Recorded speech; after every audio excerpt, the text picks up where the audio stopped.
Hello students, once again you are welcome in Shravan Kumar classes. और आज हम आप लोगों के लिए लेकर आए हैं second part of SPL in of the chapter power sharing, जिसमें मैंने आपको फर्स्ट पार्ट में बेल्जियम के कंपोजिशन के बारे में बताया था and what is the form of the power sharing of Belgium, although we discussed in the previous video. In this video we will read about the Sri Lanka and size and population. So an island nation in South Asia, जो श्रीलंका है ना, वह एक द्वीप है जो south Asia में मौजूद है and a few kilometres off from the southern coast of Tamil Nadu. Tamil Nadu का जो दक्षिणी जो तट है उससे मात्र कुछ ही किलोमीटर की दूरी पर मौजूद है Sri Lanka. And population of 2 crore almost equal to as Haryana, यानी इसकी भी जो पॉपुलेशन है वो लगभग 2 करोड़ के आसपास है, जो हरियाणा के पॉपुलेशन के समान ही है। सो ये एक आइलैंड है जो दक्षिण एशिया में मौजूद है। A few kilometres off from the southern coast of Tamil Nadu, Tamil Nadu से कुछ ही दूरी पर ये मौजूद है। पॉपुलेशन जो इसका है वो लगभग 2 करोड़ के आसपास है, जो हरियाणा जो हमारा स्टेट है उसके पॉपुलेशन के बराबर है। So what is the ethnic composition of Sri Lanka? Ethnic, I have told you that the various cultures, languages and all the rituals, different rituals, when the people supposing these all things live together, known as the ethnic. As India is also a ethnic group, as so many religious people live there, so many religions are there, so many cultures are there, so many languages are there. So what is the ethnic composition of Sri Lanka? So first listen here, Tamil speakers, मतलब जो तमिल भाषा बोलने वाले हैं यहाँ पर, they are of 18%, Christians are of 7% and Sinhala speaking, Sinhala speakers जो हैं, जो सिंहली भाषा बोलते हैं उसको, एक्चुअली दे आर 74%, जो मेजोरिटी में है। इंडियन तमिल्स, जब वहाँ पर जो कि वो दक्षिणी तट पर स्थित है, तो भारत के जो तमिल हैं, भारतीय तमिल है, वो 5% है।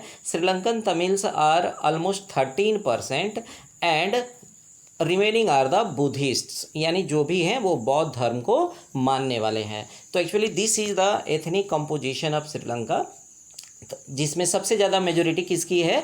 सिंहला स्पीकर्स की है, जो 74% के पास हैं। और श्रीलंकन तमिल जो है 13% है, इंडियन तमिल जो है वो 5% है। और तमिल भाषा बोलने वाले ऑलमोस्ट 13 + 5 वो कितने हैं? 18%, जो आप देख सकते हैं। यानी इंडियन तमिल 5% और श्रीलंकन तमिल 13%, ये दोनों मिलकर के कितने हो गए? 18% के आसपास हो गए। और सिंहला स्पीकर्स जो है 74% है, जो मैक्सिमम जो 74% है वो कौन से धर्म को मानते हैं? बुद्धिस्ट धर्म को मानते हैं, यानी वो बौद्ध धर्म को मानते हैं, Sinhala speakers. Okay, so let's begin the next topic, that is the ethnic composition of Sri Lanka. So actually in the previous slot also I told you about the ethnic composition of Sri Lanka. In there you can see the regions where the ethnic groups are composed. Okay, so Sri Lankan Tamils occupy north and east, Hindus and Muslims. Sinhala Tamils, that are the Buddhist of 74%. So all the majority parts belongs to the Sinhala speakers.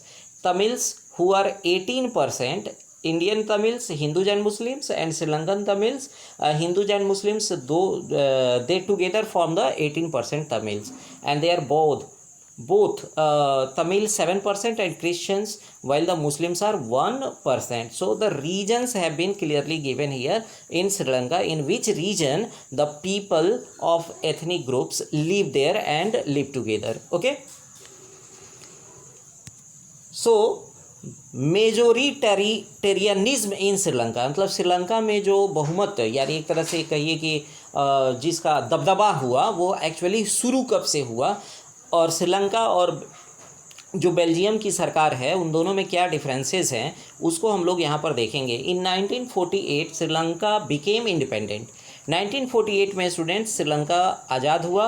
A number of laws were made to establish Sinhalas supremacy, और वहाँ की सरकार जो थी शुरू से ही ऐसे law बनाना शुरू किया जिससे कि सिंहला सुपरमेसी को क्या किया जा सके, मतलब कि जो सबसे ऊपर का जो पावर है वो किसके पास रहे? सिंहला स्पीकर्स के पास रहे। और सिंहला स्पीकर्स कितने हैं? 74% है।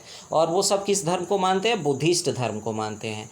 In 1956, an act was passed with the recognized Sinhala as only official language of Sri Lanka. यानी 1956 में एक एक्ट पास किया गया वहाँ की सरकार के द्वारा, जिसमें जो ऑफिशियल लैंग्वेज था वो सिंहला भाषा को ही बना दिया गया, डिसरिगार्डिंग तमिल। चूँकि अन्य लोग जो थे वो तमिल बोलते थे, तो इससे डिसरिगार्डिंग और यहाँ के लोगों को, तमिल्स को लगने लगा कि अब यहाँ की सरकार जो है वो हम लोगों के फेवर में कोई डिसीजन नहीं ले रही है, तो जाहिर सी बात है दे विल फील नेग्लेक्टेड, वो नेग्लेक्टेड फील करने लगे। कौन? तमिल स्पीकर्स जो थे।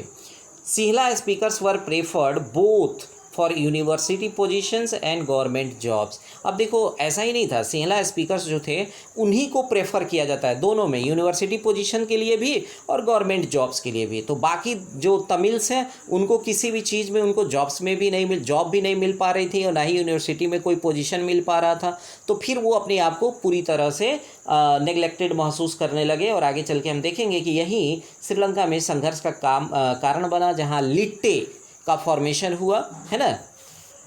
सो constitution was amended protect foster Buddhism languages. Actually देखो स्टूडेंट्स, यहाँ पर क्या था कि सिंहला स्पीकर्स जो थे उनके लिए कॉन्स्टिट्यूशन को कई बार सुधार किया गया ताकि बुद्धिज्म धर्म की रक्षा की जा सके और उसको ही बढ़ावा दिया जा सके। यानी श्रीलंकन जो गवर्नमेंट है वो शुरू से ही भेदभाव की नीति अपनाती है, किनके बीच में? तमिल्स के बीच में और सिंहला स्पीकर्स के बीच में। और यही चीज़ आगे चल के संघर्ष का कारण बना, जो कि बेल्जियम में ऐसा नहीं हुआ था और नहीं होने के कारण ही वहाँ पर कोई संघर्ष नहीं हुआ। तो ये देख सकते हो श्रीलंका में कैसे, किस तरह से सिंहला स्पीकर्स की मेजोरिटी को बनाने के लिए, मेजोरिटी को दिखाने के लिए वहाँ की सरकार भेदभाव की नीति को अपनाती है। कॉन्स्टिट्यूशन को भी क्या करती है? अमेंड करती है, सुधार करती है, ताकि सिंहला स्पीकर्स जो हैं उनको प्राथमिकता दी जा सके। अब जाहिर सी बात है कि इसका इफेक्ट तो तमिल्स पर पड़ेगा ही पड़ेगा, हैं। तमिल्स को किसी भी चीज़ में प्रेफर नहीं किया जा रहा है, तो तमिल्स फेल आइसोलेटेड। तमिल्स जो थे वो अपने आप को नेग्लेक्टेड महसूस करने लगे और वो अपने आप को महसूस करने लगे कि यहाँ पर उनको पूरी तरह से अलग छांट कर चला जा रहा है। किसमें? श्रीलंका में। They felt that none of the political party, उनको लगने लगा कि कोई भी political party led by Buddhist Sinhala leaders, चूँकि हर पॉलिटिकल पार्टी में मेजोरिटी किसकी थी? बुद्धिस्ट थी। बुद्धिस्ट जो सिंहला स्पीकर लीडर्स थे उनकी थी, and were sensitive to their culture and religion. अब उनको लगने लगा कि यहाँ की सरकार कोई भी जो है वह हम लोगों के फेवर में कोई काम नहीं करना चाहती है और ना ही हमारे धर्म और हमारे क्षेत्र और हमारे कल्चर के प्रति कोई भी रुचि है उनकी, यानी कि हम लोगों को पूरी तरह से क्या करना चाहते हैं? नेग्लेक्ट करना चाहते हैं। So they felt that the constitution and government are denying them from equal rights. उनको लगने लगा कि यहाँ का संविधान और यहाँ की सरकार दोनों ही उनके इक्वल राइट्स को क्या कर रहे हैं? मानने से मना कर रहे हैं, इनकार कर रहे हैं, यानी उनको भेदभाव के साथ उनको पूरी तरह से हीन भावना से देखी जा रही है। Discriminated against the getting jobs and other opportunity, यानी वहाँ जो लगने लगा तमिल्स को कि उनके साथ भेदभाव हो रहा है, कहाँ? जॉब्स में भी, या फिर कोई भी अपॉर्चुनिटी, कोई भी अवसर है वहाँ पर उनके साथ कोई न्याय नहीं किया जा रहा है। So their interest was ignored, उनकी रुचि को कोई भी सरकार ध्यान में नहीं रख रही है। ये चीज़ देखने को मिला कहाँ? इफ़ेक्ट्स ऑन तमिल्स पर। और यही चीज़ चल करके आगे स्टूडेंट्स एक बहुत बड़े संघर्ष का कारण बना, जिसमें लिट्टे का फॉर्मेशन हुआ। और लिट्टे जो है एक्चुअली भारतीय तमिल्स जो कि प्रभाकरण, ये इतना बड़ा आतंक मचाया हुआ था वहाँ पर कि इसने अपना एक पैरेलल गवर्नमेंट बना लिया था तमिल्स का। कहाँ पर? एक रीजन हुआ करता था जो जंगली भाग था, वहाँ पर अपनी सरकार थी, अपना इसका सर्विलांस सिस्टम था, इसकी अपनी सेना थी और इसने श्रीलंकन सेना के नाको दम कर दिया था स्टूडेंट्स। और उस समय क्या था कि उस समय की जो गवर्नमेंट थी, जो राजीव गांधी की सरकार थी, राजीव गांधी ने अपनी सेना को क्या कर दिया? उन तमिलों के खिलाफ ही भेज दिया और यही उनकी मौत का कारण बना 1991 में। तो आप देख सकते हो इसके लिए किसी देश के प्रधानमंत्री तक की क्या कर दी गई? हत्या कर दी गई, सिर्फ इसलिए क्योंकि वहाँ की सरकार ने दो धर्मों के बीच में क्या किया? भेदभाव किया, जिसमें आपने देखा कि सिंहला स्पीकर्स जो थे उनको ही प्राथमिकता दी गई और तमिल स्पीकर्स को पूरी तरह से नेग्लेक्ट किया गया। और इसलिए वहाँ की सरकार भी उथल पुथल में रही और भारत की सरकार भी उथल पुथल में रही और यहाँ के जो हमारे प्रधानमंत्री थे राजीव गांधी, उनकी भी क्या कर दी गई, हत्या कर दी गई। और वो हत्या की गई किसके द्वारा, लिट्टे के द्वारा, क्योंकि उन्हीं के प्रति हमारी सरकार ने अपनी सेना को भेजा था। तो इस तरह से आप देख सकते हो कि यहाँ पर ये संघर्ष का कारण बन गया, कहाँ पर, श्रीलंका में। और यही चीज़ से बचती रही कौन सी गवर्नमेंट, बेल्जियम गवर्नमेंट, जिसके चलते वहाँ पर कोई संघर्ष नहीं हुआ। तो जाहिर सी बात है कि अगर इस तरह की बातें हैं तो पावर शेयरिंग काफ़ी डिजायरेबल होना चाहिए। So why is power sharing desirable in democracy? Democracy में पावर शेयरिंग क्यों डिजायरेबल है, क्यों ऐच्छिक है कि होना ही चाहिए? सो इसके दो रीजन है स्टूडेंट, प्रूडेंशियल कॉज है और मोरल कॉज है। So firstly we will take about the prudential cause. It reduces conflicts between social groups. अब किसी भी देश में जो विभिन्न प्रकार के सोशल ग्रुप्स मौजूद हैं उनके बीच किसी तरह के संघर्ष को होने से ये रोकने का काम करता है कौन, पावर शेयरिंग। किसी एक हाथ में सत्ता नहीं होती है। स्टेबिलिटी ऑफ पॉलिटिकल ऑर्डर, यानी जो सरकार है, मतलब जो गवर्नमेंट का जो लेवल है वो क्या होता है, स्टेबल होता है। यानी हर किसी को अपना अधिकार मिला हुआ, तो वहाँ पर संघर्ष जब नहीं होगा, वहाँ पर उथल पुथल नहीं होगी, तो सरकारें भी स्थिर रहती हैं। एंड बेटर आउटकम, और इसका अच्छा रिजल्ट सामने निकल कर आता है ना। और मोरल कॉज क्या है students? It is the spirit of democracy. ये डेमोक्रेसी की आत्मा कही जाती है, soul of democracy it is also known है। People have the right to be consulted for governing practices, यानी जो सरकारी कामकाज है उसमें ये लोग भी अपने अधिकार को समझते हैं और उनसे भी राय ली जाती है। And power sharing is valuable. Power sharing क्या है, वैल्यूएबल है। So these are the two causes why the power sharing is desirable in democracy. First that is the prudential cause and second that is the moral cause. If the question comes in the examination on both topics you have to write. Okay, so I hope that you have understood.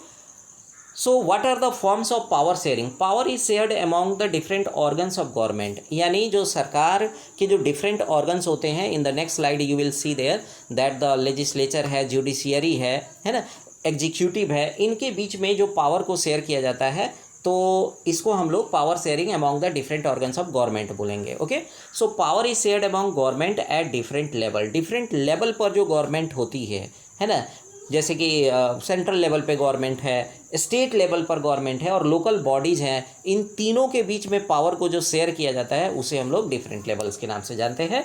And power is shared among the different social groups. जो कुछ सामाजिक समूह होते हैं ना, उनको भी कुछ पावर दिया जाता है गवर्नमेंट के द्वारा।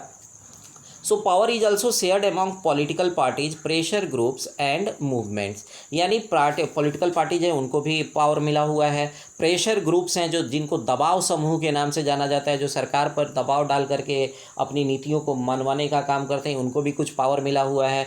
मूवमेंट जो आंदोलन होता है, उस आंदोलन के कारण भी आंदोलनकारियों को कुछ पावर्स दिए जाते हैं। इस तरह ये जो पावर शेयरिंग है वो इन सभी समूहों के बीच में किया जाता है। पहला जो गवर्नमेंट के ऑर्गन्स हैं उनके बीच में किया जाता है, फिर पावर को डिफरेंट लेवल जो है, central government, state government and local government, उनके बीच में किया जाता है, सोशल ग्रुप्स में किया जाता है, और साथ में प्रेशर ग्रुप्स हैं, पॉलिटिकल पार्टीज हैं एंड मूवमेंट्स, इनके बीच में भी पावर को शेयर किया जाता है। So power sharing among the organs of government, जिस मैंने जैसे पहले वाले में बताया आपको कि there is the legislature that makes the laws and second that is the executive that implement the laws. यानी लेजिस्लेचर का काम है कानून को बनाना और एग्जीक्यूटिव का काम है उसको लागू करवाना। And judiciary that resolves the any dispute. किसी तरह का कोई विवाद होता है, कोई संघर्ष होता है, चाहे वो देश के भीतर हो, चाहे लोगों के बीच में हो, चाहे दो स्टेट्स के बीच में हो, तो उसको दूर करने का काम किसका है, जुडिशियरी का है। So legislator, executive and judiciary keep check on each other. और ऐसा भी है कि कोई मनमानी नहीं कर सकता है, सब एक दूसरे पर निगरानी करते हैं और ये बैलेंस करता है किसको, पावर शेयरिंग को वेरियस इंस्टीट्यूशंस के बीच में। This arrangement is also called check and balance. इस अरेंजमेंट को चेक एंड बैलेंस के नाम से भी जाना जाता है। So it is very very important that you should know that what is power sharing among the organs of the government. किन के बीच में ये पावर शेयरिंग होता है, इसको इस स्लाइड में आपने समझ लिया होगा।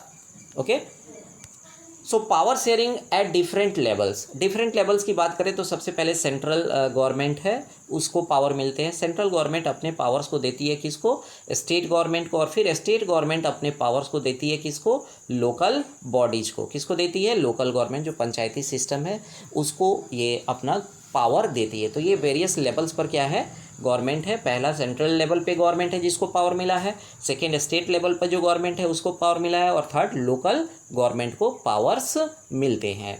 Okay, so power sharing among different social groups के बीच में कौन से पावर होते हैं स्टूडेंट्स, उसको हम लोग देख लेंगे। पहला, under this arrangement government and administration gave space diverse social groups. जो डाइवर्स सोशल ग्रुप्स होते हैं, सामाजिक समूह होते हैं, चूँकि वो एक जाति एक धर्म के तो होते नहीं हैं, विभिन्न जाति और विभिन्न धर्मों के समूह जो होते हैं उनको भी सरकार जो है अपने इस अरेंजमेंट के अंदर लेती है और उनको भी कुछ पावर देती है। In this way minority communities get fair share in power. तो जो माइनॉरिटीज़ हैं, जैसे कि आपको ईसाई हैं, बौद्ध धर्म मानने वाले हैं, जैन धर्म मानने वाले हैं, जो हम अपने देश की बात कर रहे हैं, तो इनको भी क्या होता है, सरकार में आरक्षण मिलता है, रिजर्वेशन मिलता है, जिससे इनको पावर को शेयर किया जाता है, फेयर शेयरिंग होता है पावर का, ताकि ये अपने आप को नेग्लेक्टेड महसूस न कर सके, जैसा तमिल्स महसूस करते थे किसमें, श्रीलंकन गवर्नमेंट में। Okay, so power sharing among the political parties and among political parties, pressure groups and movements. So in democracy different parties compete to each other for coming in power. तो जाहिर सी बात है कि विभिन्न पार्टियां जो है वो संघर्ष करती हैं, चुनाव लड़ती हैं और तरह तरह के सरकारी लोगों के मुद्दों को सरकार के सामने उठाने का काम करती हैं, ताकि वो पावर में आ सके और वो सत्ता हासिल कर सके। हो गया। So in case a party gets the majority then 2 और more parties form there will be, means इसको बोलते हैं कोalition गवर्नमेंट है स्टूडेंट्स। कोalition गवर्नमेंट में क्या होता है कि जब किसी एक पार्टी को मेजोरिटी नहीं मिलती है तो एक या दो पार्टियों से क्या करती है वो एक तरह से समर्थन हासिल कर लेती है और एक साझेदारी के तहत सरकार बनती है और सभी पार्टियों को उसमें क्या मिलता है, इक्वल शेयरिंग मिलता है पावर का। ठीक है स्टूडेंट्स, तो इस तरह पॉलिटिकल पार्टी जो होती है वो भी पावर को शेयर करती हैं एक दूसरे के बीच में। Okay, so I hope that you have understood this chapter very well, and thank you for watching my video. If you have any problem, any queries, you can write in my comment box. Students, if you like this video, please share, like and subscribe the channel so that you can get the new videos very quickly. Okay, thank you very much.